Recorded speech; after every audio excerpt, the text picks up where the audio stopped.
World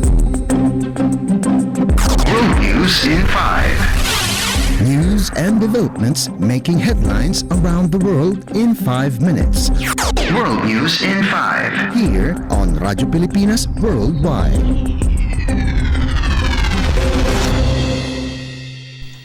Good day! This is World News in 5 here on Radyo Pilipinas World Service.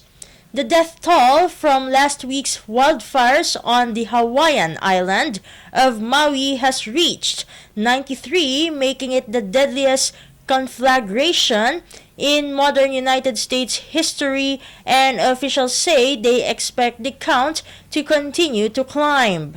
Maui Police Chief John Pelletier in the westernmost U.S. state in the Pacific Ocean said 2 of the victims have been identified, but he did not release their names.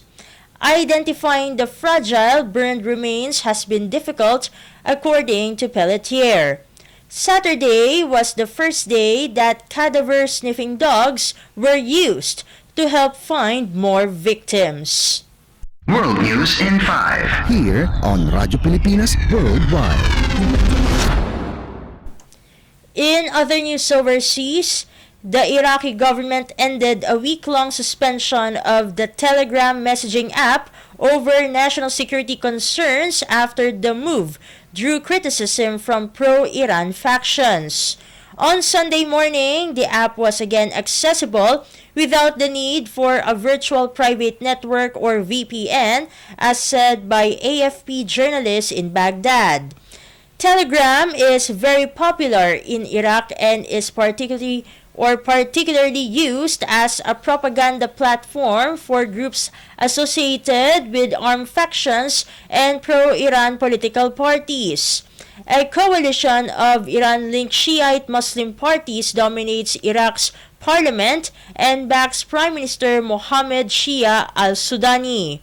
When it suspended the app, the government said Telegram did not respond to repeated requests to address the issue of data leakage from state institutions and individuals, which poses a threat to national security and social peace. In its new statement, the ministry said managers of the app had responded to demands of authorities by detecting the people who divulged the data of citizens and by expressing their full availability to communicate with relevant authorities. World News in 5. Here on Radyo Pilipinas Worldwide.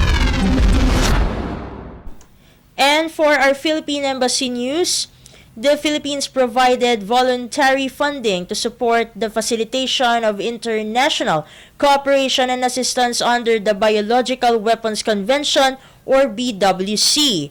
Ms. Christine Lailani Arsale, Chargé d'Affaires of the Philippine Permanent Mission to the United Nations and other international organizations in Geneva, personally conveyed the notice of transfer of funds to Mr. Daniel Feeks, Chief of the BWC Implementation Support Unit, on August 9.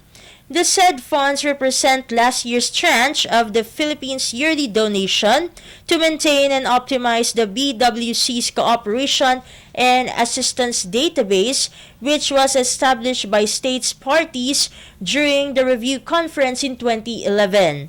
The database facilitates the request and offers of exchanges of assistance and cooperation in accordance with Article 10 of the BWC.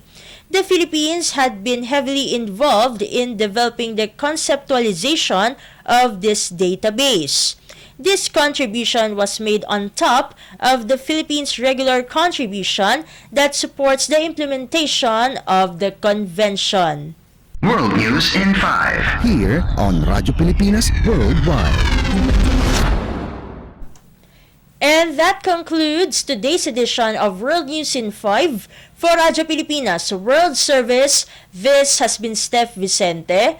Good day and stay safe, everyone. World News in 5. News and developments making headlines around the world in 5 minutes. World News in 5. Here on Radyo Pilipinas Worldwide.